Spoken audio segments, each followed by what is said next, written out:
전곡리 유적에서 발견된 주먹도끼. 그것은 이 땅에 발을 들여놓은 최초의 인류가 남긴 생생한 삶의 흔적이자 동아시아에서 최초로 발견된 아슐리안형 석기였습니다.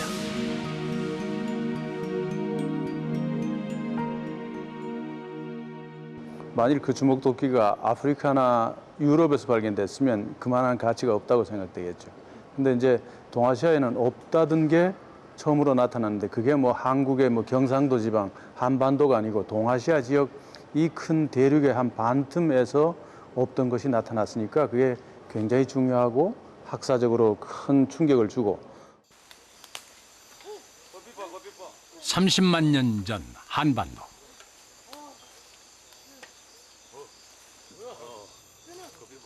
오랜 기간 지속된 구석기 시대엔 빙하기와 간빙기가 수차례 찾아왔습니다. 오늘날 쌍코뿔소나 원숭이 같은 동물의 뼈가 출토되는 걸로 봐 간빙기 당시 한반도는 온화한 아열대 기후로 남쪽 지역에는 대나무 숲이 펼쳐졌을 것입니다. 숲에서는 풍족한 먹을거리를 얻을 수 있었습니다. 벌레는 단백질을 보충할 수 있는 좋은 음식이었지요.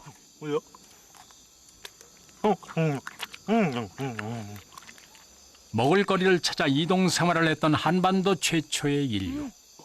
사실 인골이 발견되지 않은 그들의 존재는 오랫동안 미스터리였습니다. 과연 그들은 누구였고 언제부터 이 땅에 살기 시작했을까요? 호모 사피엔스 이전에 동아시아에 살았던 인류를 호모 에렉투스라고 통칭을 할 수가 있습니다. 때문에 전곡리에 특히 전곡리의 중층과 하층에 주먹도끼를 남겼던 고인류는 아마도 호모 에렉투스였다고 판단을 할 수 있을 겁니다. 우리가 맥시멈으로 보면 50만 년까지도 볼 수 있는 거지만은 뭐 그 어떤 어느 시간적 여유를 둔다면 적어도 뭐 한 3, 40만 년 정도까지는 올라갈 수 있지 않겠냐 이렇게 보는 게 두 발로 땅을 딛고 선 최초의 인류 아르디피데쿠스부터 우리의 조상인 현생 인류 호모 사피엔스까지 인류 진화의 여정은 무려 700만 년을 거슬러 올라갑니다. 그 시간 동안 많은 원시 인류가 등장했고 또 멸종해 갔지요.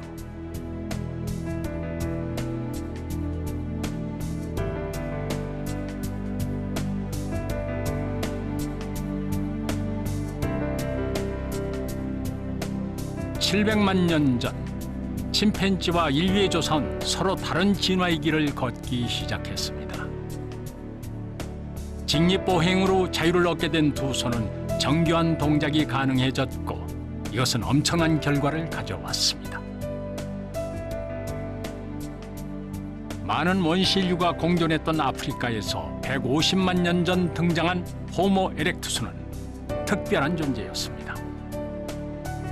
그들은 오늘날 인간에 훨씬 가까운 모습으로 무려 100만 년을 넘게 살아남았기 때문입니다.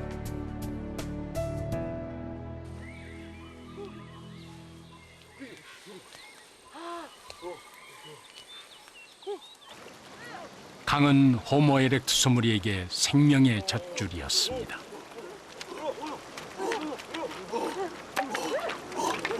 열매와 식물이 풍부한 숲을 끼고 강이 흐르는 들판은 최고의 주거지였습니다.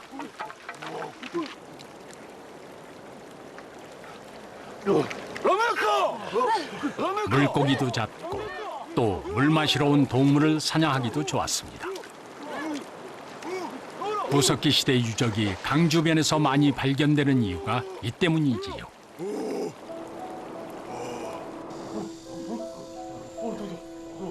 호모 에렉투스 무리의 삶은 평등했습니다.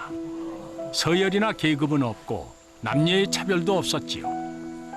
그들에게 중요한 것은 오직 생존이었습니다. 숲에 기대어 먹고 살다가 식량 자원이 바닥나면 떠나는 게 그들의 삶의 방식이었지요.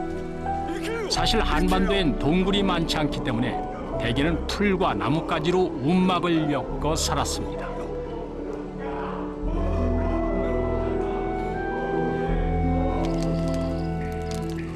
맹수와 추위가 도사린 밤은 호모 에렉투스에게 위험한 시간이었습니다. 치열한 약육강식의 초원에서 약자였던 그들이 100만 년을 넘게 생존하며 전 세계로 퍼져나갈 수 있었던 원동력은 과연 무엇이었을까요?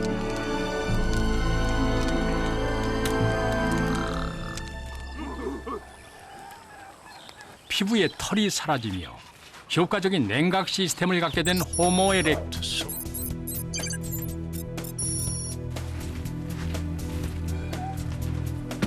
손동작은 더욱 정교해져 도구를 만들 수 있게 됐고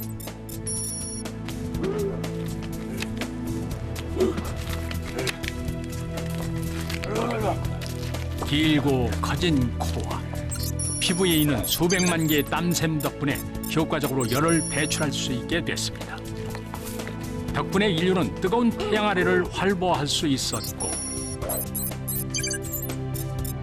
지구상에서 장거리 마라톤을 할 수 있는 유일한 존재가 된 것입니다. 호모 에렉투스를 비롯해서 호모 사피엔스, 구석기 시대의 인류들은 모두 다 수렵 채집민이었습니다. 수렵 채집민의 가장 큰 특징은 한 곳에서 정착을 하지 않고 이동을 하면서 식량을 채집하는 것이지요. 이 사람들의 이동하는 패턴을 보면 한 곳에 이동하는 패턴을 보면 약 10km 이상을 식량을 채집하는 영역을 갖고 있습니다. 이 사람들이 한 곳에서 정착을 하지 않고 이동을 하면서 생계 생활을 했기 때문에 이 사람들이 천천히만 이동을 한다고 해도 아프리카에서 동아시아까지 오는 것은 사실은 뭐 몇천 년, 몇만 년이면 도달할 수 있는 거리입니다.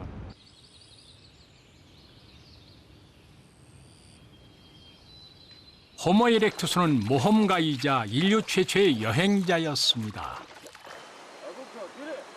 700만 년 전 아프리카에서 인류의 역사가 시작된 이래 호모 에렉투스는 탄생의 요람을 벗어난 최초의 인류가 됐습니다.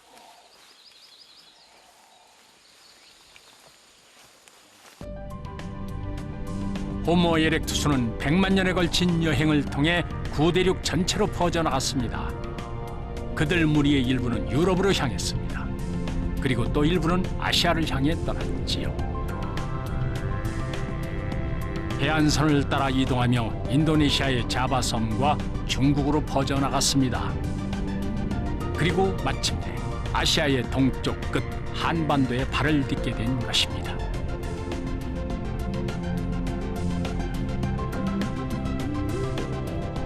호모 에렉투스가 이전의 원시 인류와 달랐던 점은 또 있습니다. 바로 뇌의 크기였지요. 유인원의 머리에 인간의 몸을 가졌던 오스트랄로피테쿠스의 뇌 용량은 겨우 400cc로 침팬지와 비슷했습니다.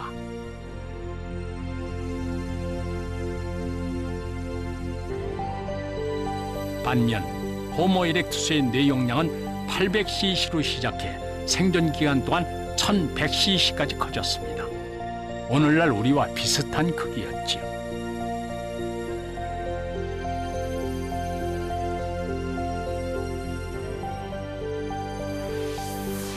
뇌는 인간을 인간답게 만드는 핵심입니다. 말하고 생각하고 표현하는 능력을 좌우하기 때문이지.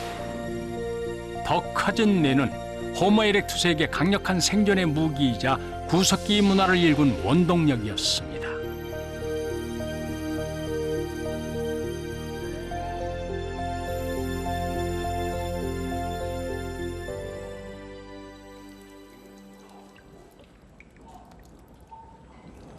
그런데 어떻게 호모 에렉투스의 뇌가 비약적으로 성장할 수 있었을까요? 그 비밀은 바로 불에 있었습니다. 호모 에렉투스는 인공적으로 불을 피울 수는 없었지만 불을 사용하는 방법을 알고 있었습니다. 인류가 최초로 불을 사용한 흔적은 140만 년 전 아프리카 케냐의 유적에서 확인되는데 그 유적의 주인공은 아프리카의 초원에 살던 호모 에렉투스였지요.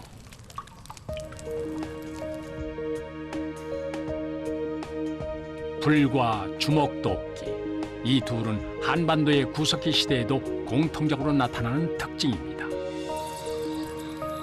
화덕은 호모 에렉투스에게 생활의 중심이었습니다. 불은 어둠의 공포와 추위, 무시무시한 맹수를 쫓아주었지요. 아프리카를 벗어나 아시아까지 올 수 있었던 것도 바로 불이 있기에 가능했습니다. 오슬로피테쿠스 단계에서 이게 아프리카에 살면서 아마 뭐 몇 번 차례는 유라시아 대륙으로 넘어왔을 거예요.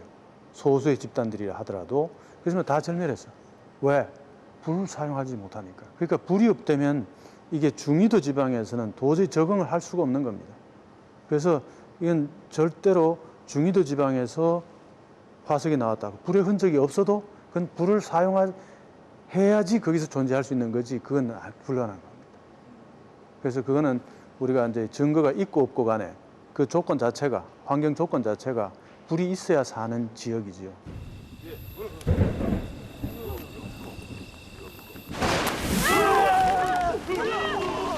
불의 발견은 아주 우연히 찾아왔습니다. 번개를 맞고 불타는 가지를 손에 쥔 순간 호모 에렉투스는 불을 손에 넣었고 그 열기와 빛을 이용하기 시작했습니다.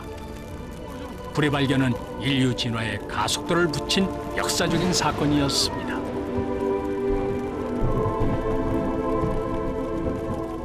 호모 에렉투스의 등장과 학계에서는 불의 사용 또 요리와 같은 사람만이 가진 특징의 진화를 연결시키는 흐름이 있습니다. 그렇게 뇌 용량이 증가하기 위해서는 그만큼 단백질의 섭취가 필요할 텐데 그게 아마도 불을 사용한 요리, 화식에 이 가지는 진화적인 의미가 아니냐 이렇게 보는 진화 학계의 흐름이 있습니다.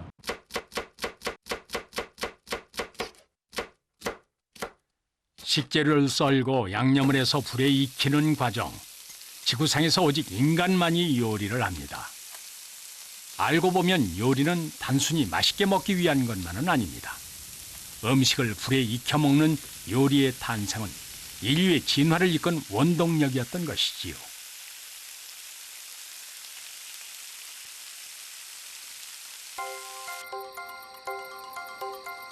어둠 속에서 한 무리의 호모 에렉투스가 뭔가를 기다립니다. 한밤중에 맹수가 먹다 남긴 고기를 훔치는 건 목숨을 건 행위였습니다. 하지만 불이 그들에게 용기를 주었습니다.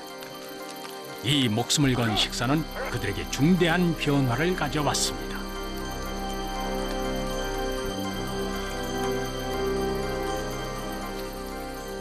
초기 인류들은 직접 사냥을 해서 신선한 고기를 직접 섭취하는 것보다는 예를 들자면 다른 육식동물이 사냥을 하고 있는데 그 동물들을 쫓아내고 예를 들자면 하이에나가 하는 것처럼 쫓아내고 먹는다던가 이런 그런 스카벤징이라고 부르는 방법을 사용했을 것이라고 추정이 되고요.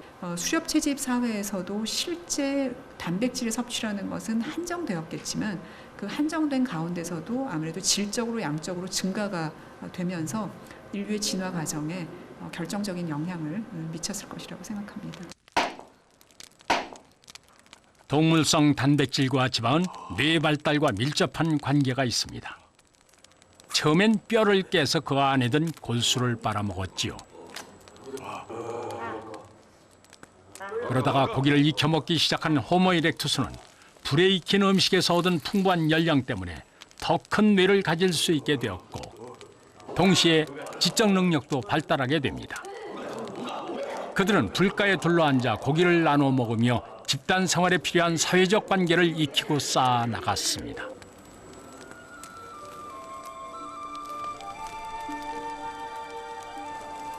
그렇다면 호모 에렉투스에게 가족이란 개념이 있었을까요?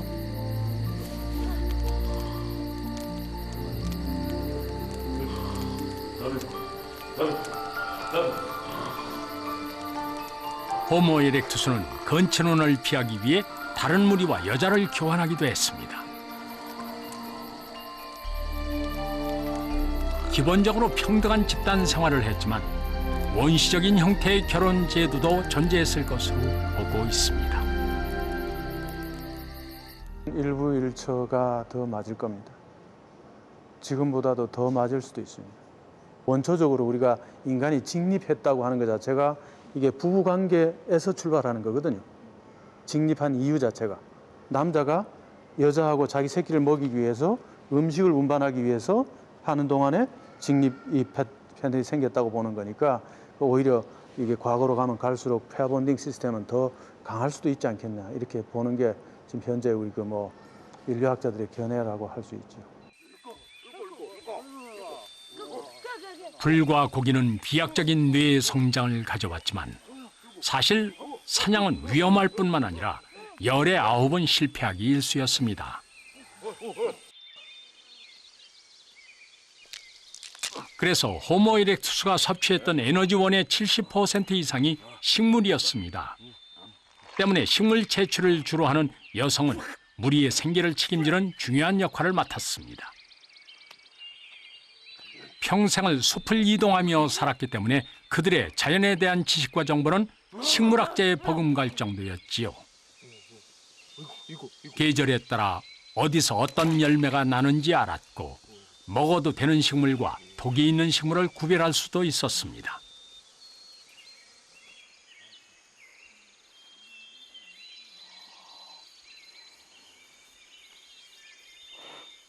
하지만 식물 자원은 한정된 것이었습니다.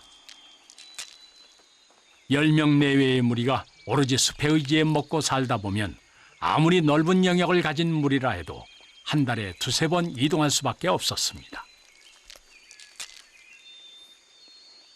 우리가 수렵 채집 사회라고 하면 보통 남성, 사냥꾼으로서의 남성이 굉장히 우월한 그런 지위를 가지고 있었을 것이라고 생각하는데 그런 것보다는 여성들의 역할이 크게 눈에 띄지는 않더라도 그 사회의 어떤 기반에 있어서 중요한 일들을 많이 결정하고 여성들의 관계 또 여성들 간의 어떤 유대 관계 속에서 많은 부분들이 좀 결정되고 이루어지지 않았을까 이런 생각들을 많이 합니다.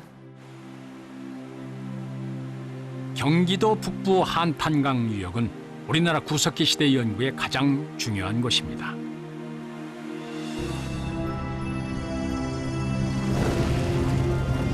그중 전곡리 유적은 우리나라에서 가장 오래된 유적이자 가장 큰 규모의 구석기 유적입니다.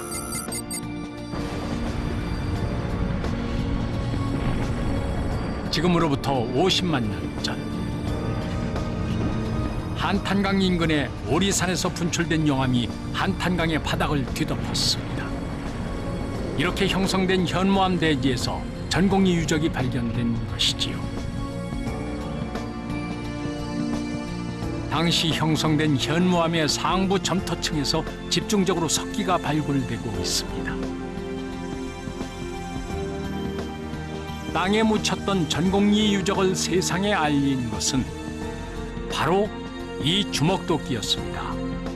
1978년 한탄강변에서 발견된 이것은 동아시아 최초로 발견된 아슐리안형 석기였습니다.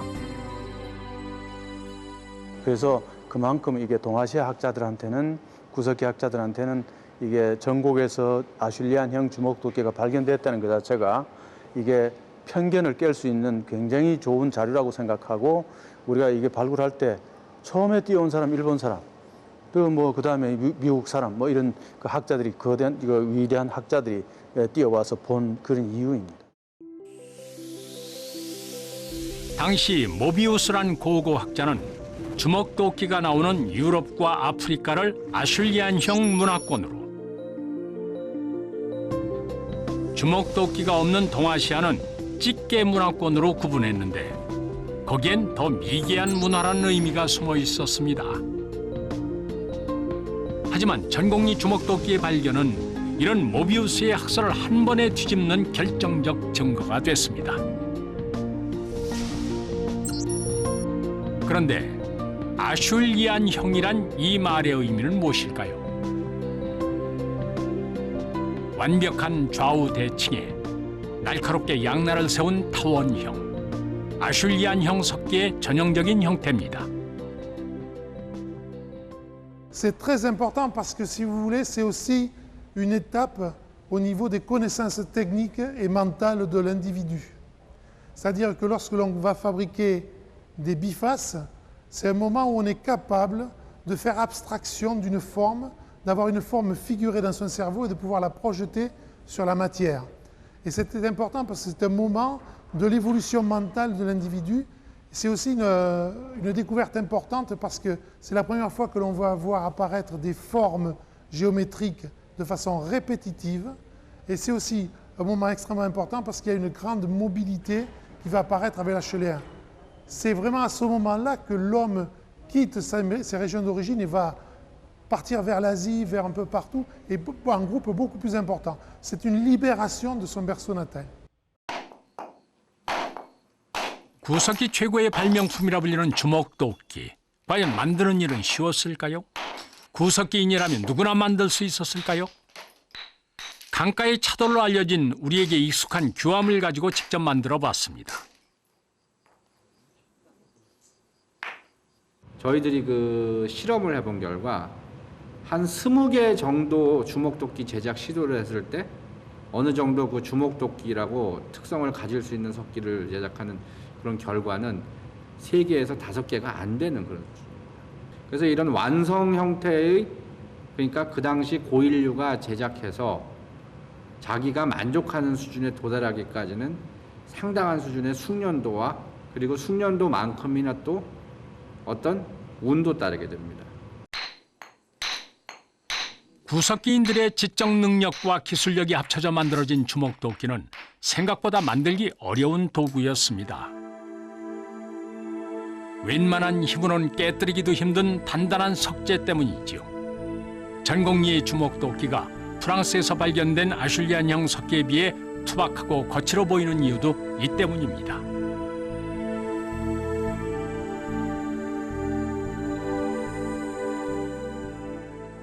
자세히 살펴보면 일단 가장 큰 차이로는 석재의 차이를 들 수 있습니다.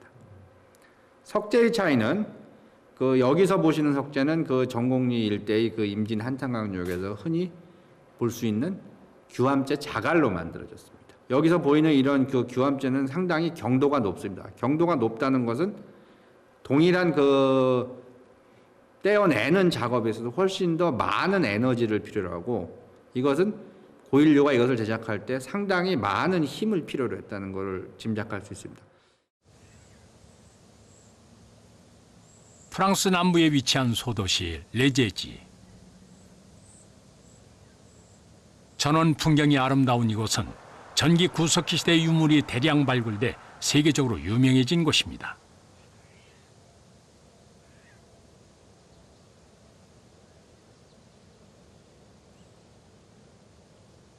유럽에 살았던 호모 에렉투스의 주거지이자 아슐리안형 석기가 발견된 곳이지요.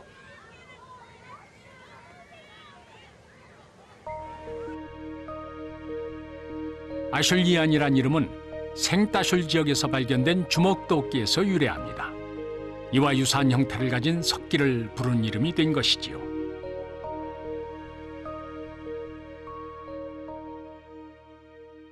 Alors Saint-Achel est un site, comme beaucoup de sites de l'Europe de l'Ouest, qui a servi de nom à une culture préhistorique.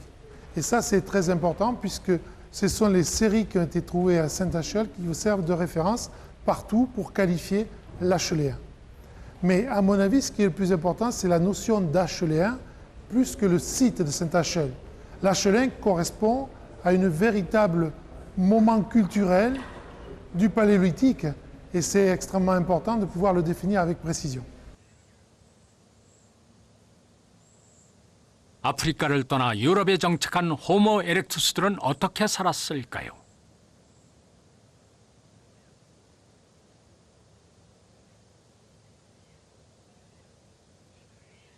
평범해 보이는 이 퇴적층이 바로 아슐리안형 석기란 이름이 시작된 생따슐 유적지입니다.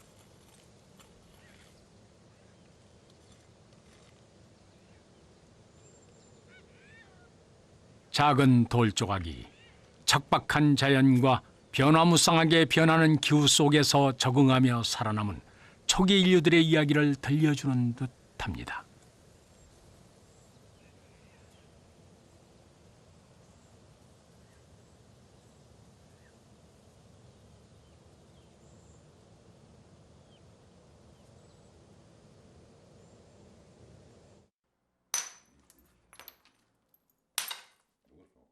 석기 장인인 버나드 지넬리는 아슐리안 주먹도끼를 만드는 전문가입니다. 21세기에 살고 있지만 그가 쓰는 연장은 동물 뼈와 작은 돌이 전부로 구석기 방식 그대로지요. 평생 스스로 주먹도끼를 만들며 터득한 기술이라고 합니다. 그가 석기를 만들게 된 것은 작은 호기심에서 시작됐습니다.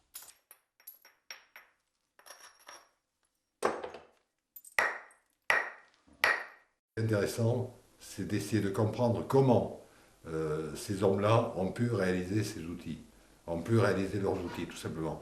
Essayer de comprendre comment ils ont pu les réaliser et surtout comment ont-ils pu les utiliser, comment ont-ils pu travailler ensuite avec. C'est ça pour moi l'intérêt. 아슐리안형 석기는 끝이 뾰족하거나 전체가 둥그스름한 타원형으로 석재의 양쪽 면을 떼내어 날을 세운 것이 특징입니다. 석기의 둘레는 전체에 걸쳐 정교하게 다듬지요. Le schéma conceptuel, qu'est-ce qu'un biface? C'est d'abord constitué par une base qui est réservée à la pression. En opposition, on a une pointe. Cette pointe est déterminée par deux tranchants convergents. On a une symétrie bilatérale, une symétrie bifaciale et deux notions, préhension et fonction. 장인의 손은 상처투성입니다.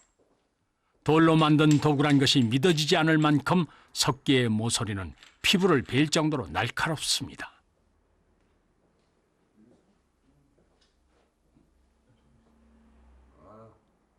버나드 지넬리가 완성한 석기가 전공리의 주먹도끼보다 날렵하고 정교해 보이는 이유는 무엇일까요?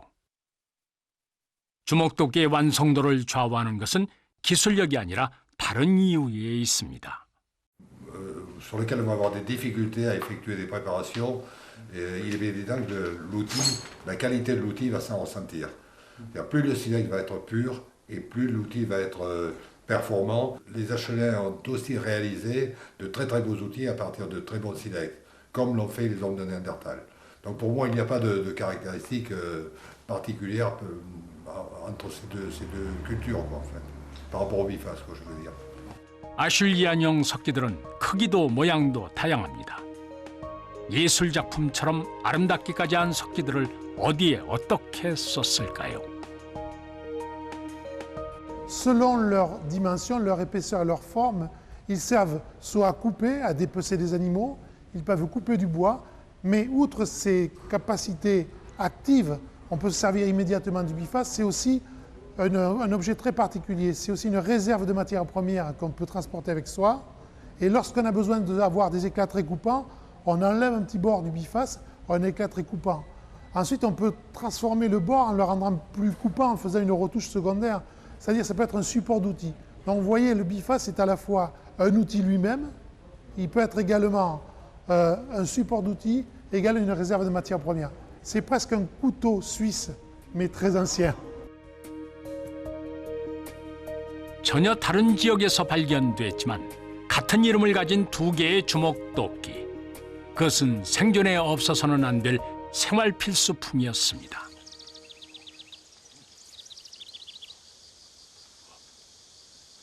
시간이 흐르며 호모 에렉투스는 유능한 사냥꾼으로 진화해 갔습니다. 배설물의 흔적을 찾고 사냥감의 습성까지 파악해 끈질긴 추격전을 벌이는 사냥꾼으로 말이지요.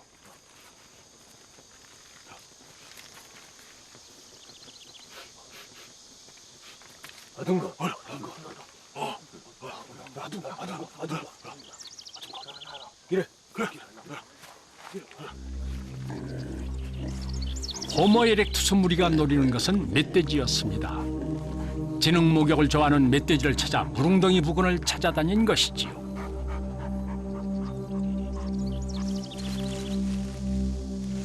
사냥꾼 무리는 조직력을 갖췄지만 힘세고 저돌적인 멧돼지를 잡는 것은 쉬운 일이 아니었습니다. 한반도의 경우에는 사슴뼈가 가장 많고요. 예, 사슴, 노루, 고라니를 포함해서 사슴뼈가 가장 많고 보통 유적에서 한 7, 80% 이상이 사슴뼈고요. 그리고 멧돼지뼈가 한 20% 이상. 구석기 시대부터 아무래도 사슴이나 멧돼지들을 사냥을 많이 하지 않았을까 이렇게 추정을 하고 있고요. 호모 에렉투스의 사냥 전략은 지능적이었습니다.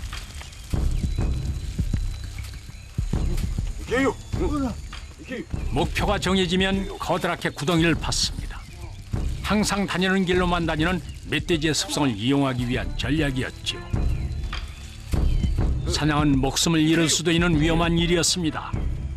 호모 에렉투스는 멧돼지보다 물리적 힘은 약했지만 그 대신 지능과 도구라는 무기가 있었습니다.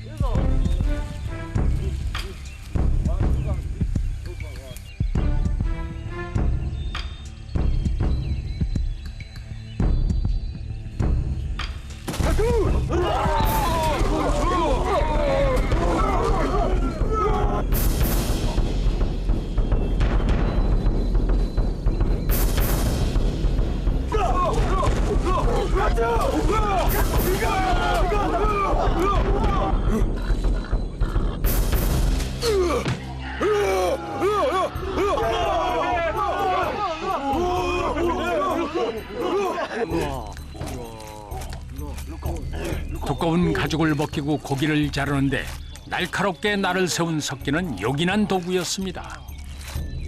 그중에도 주먹도끼는 동물을 도살할 때 가장 효과적이었습니다.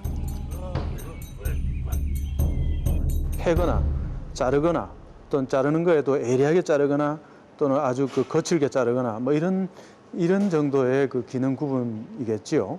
그래서 이게 치는 것도 뭐 땅을 이렇게 깎아낸다든지 안 그러면 나무가지를 친다든지 이런 작업들인데 이제 그러한 작업들 그 야생에서 우리가 필요한 어떤 날 또 망치 이런 기능을 다 할 수 있다는 그런 의미죠. 그래서 이제 맥가이버 칼이다, 만능석기다, 뭐 그때 컴퓨터다, 뭐 심지어는 뭐 그런 말들을 하고 있는 겁니다.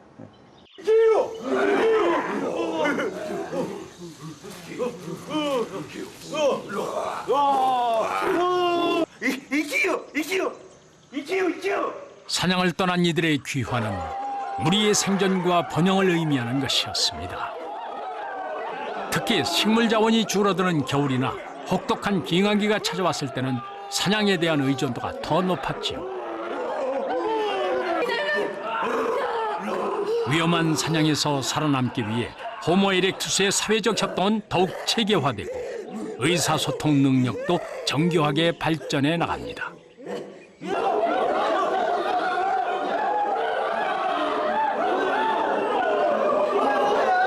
사냥이라는 것이 우리가 생각하는 만큼 쉬운 작업은 아닙니다. 그래서 우리가 수렵 채집 사회를 보통 수렵 채집 사회라고 알고 있는 것도 실제로는 채집을 더 많이 했지만 그 수렵이 더 어렵고 거기에 관련된 어떤 기술이라든가 전문 지식이라든가 때로는 뭐 위험하기도 하고 그다음에 성공 확률도 높지 않기 때문에 거기에 관련된 어떤 주술이나 의식 이런 것도 복잡하게 많았을 것이라고 생각을 합니다.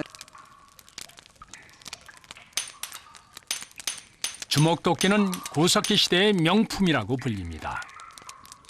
지금까지 전곡리에서는 6천여 점의 석기가 출토됐지만 그중 아슐리안형 주먹도끼의 수는 많지 않습니다. 그 이유는 무엇일까요?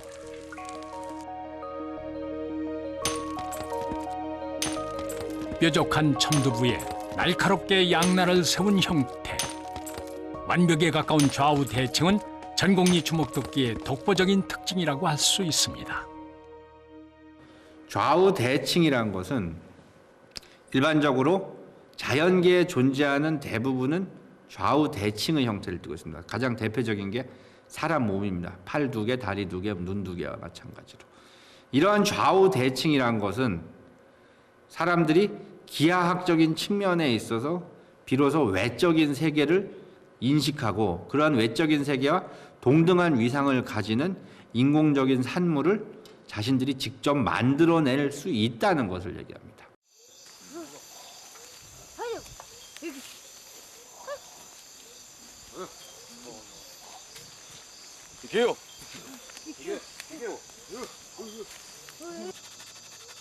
한반도에서 구할 수 있는 석재의 특성상 주먹도끼 제작이 쉽지 않았다는 추측도 있고 식물로 만든 도구를 많이 썼기 때문이란 주장도 최근 힘을 얻고 있습니다.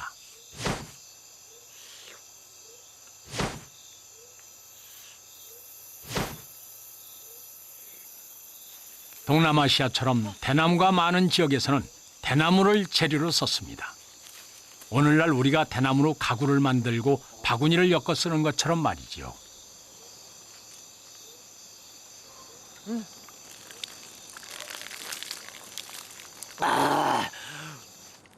동아시아에 대나무와 같은 용이한 유기물의 도구를 만들 수 있는 재료들이 있기 때문에 거기에 주목을 한 사람들도 있습니다.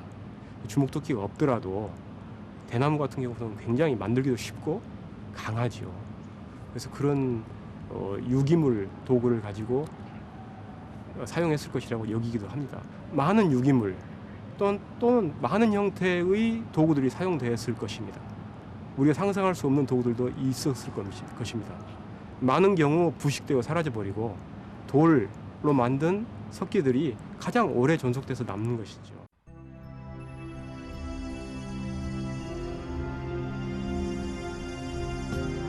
지구의 마지막 빙하기가 끝나갈 무렵 수백만 년 동안 이어진 호모 에렉투스 시대의 막을 내릴 때가 왔습니다.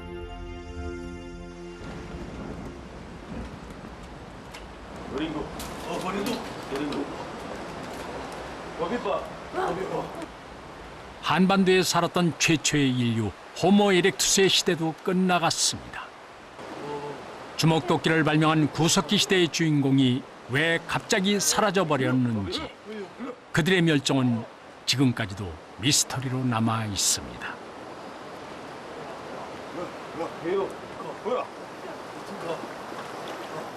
불굴의 적응력으로 100만 년을 살아온 그들도 유라시아 대륙 저편에서 밀려오는 새로운 존재를 당해내지 못했습니다.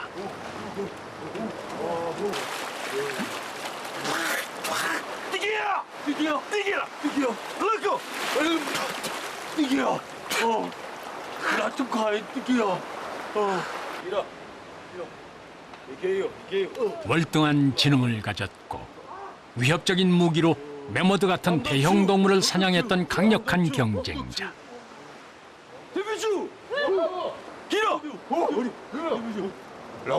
그들은 호모 사피엔스, 즉 우리의 조상인 현생 인류였습니다. 20만 년 전 아프리카에서 태어나 짧은 시간 안에 전 세계로 퍼져나간 새로운 인류였습니다. 우리가 진화의 그 과정에 있어가지고 자연 선택 또는 경쟁 이런 그 관계로 본다면은 뭐 그런 과정은 아무리 그 피스풀하다, 평화적으로 간다 하더라도 그거는 지능이 뛰어난 집단이 이길 수밖에 없는 것이고, 왜냐하면 호모 에렉투스의 그 두개골 용량하고 호모 사피엔스 두개골 용량 자체가 다른 거니까. 그만큼 이제 호모 사피엔스를 단계로 가면 생각도 많이 하고 정보도 많이 활용했다는 게 이제 그런 그 인류학적인 증거가 남아 있으니까 우리가 이제 추론할 수 있는 것이고. 호모 사피엔스는 오늘날 우리와 차림새만 다를 뿐 똑같은 현생 인류입니다. 그들은 이전의 원시 인류와는 차원이 다른 능력을 갖고 있었지요.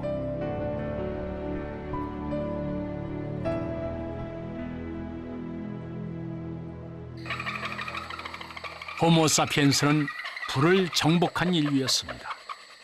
인공적으로 불을 피우고 자유자재로 다루는 것은 고도의 기술이 필요한 일입니다.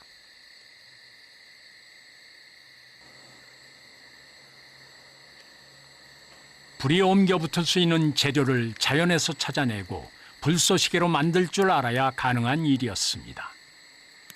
불을 정복한 호모 사피엔스는 어떤 환경, 어떤 기후에서도 적응할 수 있는 무기를 갖게 된 것이지요.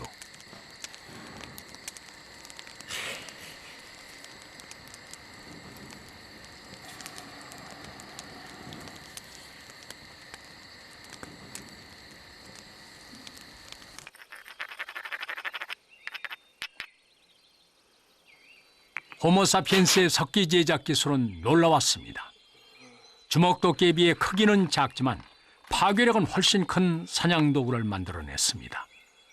그들은 질 좋은 석재를 구하기 위해 멀리 원정을 가기도 했습니다. 특히 날카로운 석기를 긴 나무 막대 끝에 고정시킨 선배 찌르기는 창의 탄생을 알리는 시작이었지요.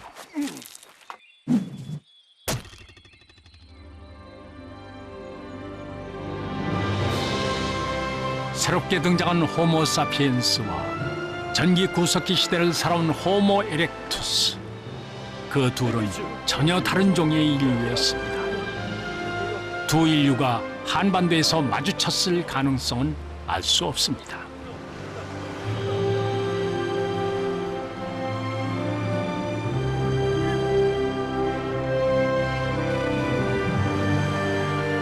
자연의 법칙은 냉정합니다.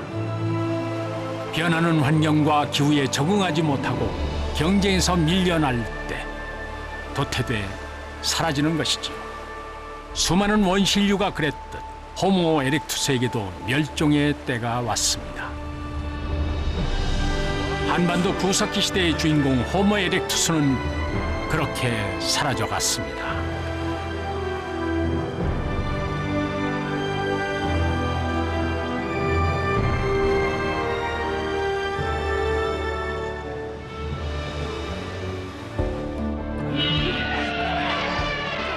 호모 사피엔스는 발달한 지능과 무기를 가지고 거대한 매머들을 잡는 사냥꾼이었습니다.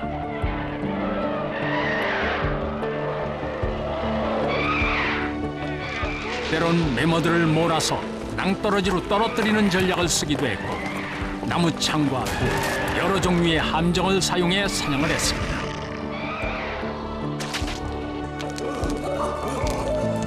호모 사피엔스는 인간다운 특성을 발현한 최초의 인류였습니다.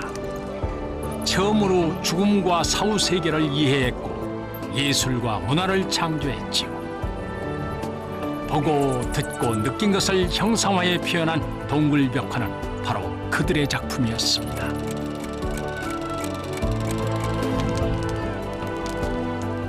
호모 사피엔스는 이제 급속하게 문명을 향해 달려가기 시작합니다.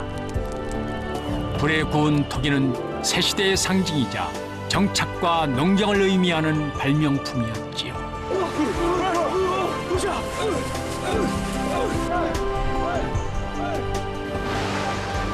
신석기 시대, 바다는 새로운 삶의 터전이었습니다.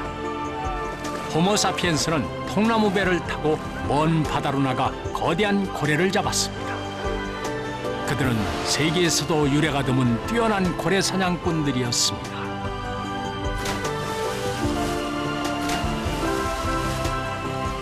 이후 한반도엔 새롭고 다채로운 문명이 등장하기 시작합니다.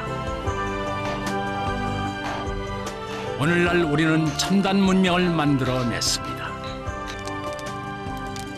우리는 잊고 있지만 모든 것은 오래전 멸종한 호모 에렉투스로부터 그리고 그들이 남긴 주먹도끼에서부터 시작되었습니다.